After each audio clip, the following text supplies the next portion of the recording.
तुम्हाला माहिती आहे का, श्री स्वामी समर्थांचं नवगुरुवारचं व्रत का करतात? त्यामागे व्रतमहात्म्य काय आहे? तुम्हाला जर माहीत नसेल तर आपण ह्या व्हिडिओतून जाणून घेऊया.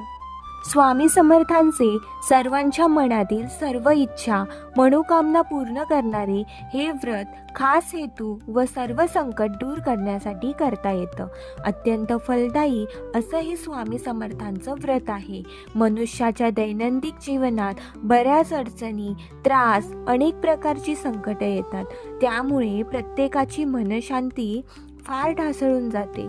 परंतु हे व्रत मनपूर्वक केल्यास स्वामींच्या आशीर्वादाने मनुष्याची सर्व संकट दूर होतात. व्रत केल्याने यश, कीर्ती, मनशांती, सुखशिवाय आरोग्य लाभतं. हेच या स्वामी समर्थांच्या व्रताचे महत्त्व आहे.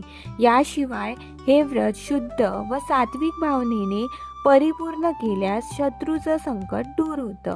व्यवसायात भरपूर लाभ होतो. विद्यार्थ्यांना अभ्यासात भरघोस यश मिळतं. तसंच उत्तम गुणवान संततीचा लाभ होतो. श्री स्वामी समर्थांना संकल्प करून हे व्रत मनोभावे करावं. तसंच या व्रताचे आचरणही केले पाहिजे.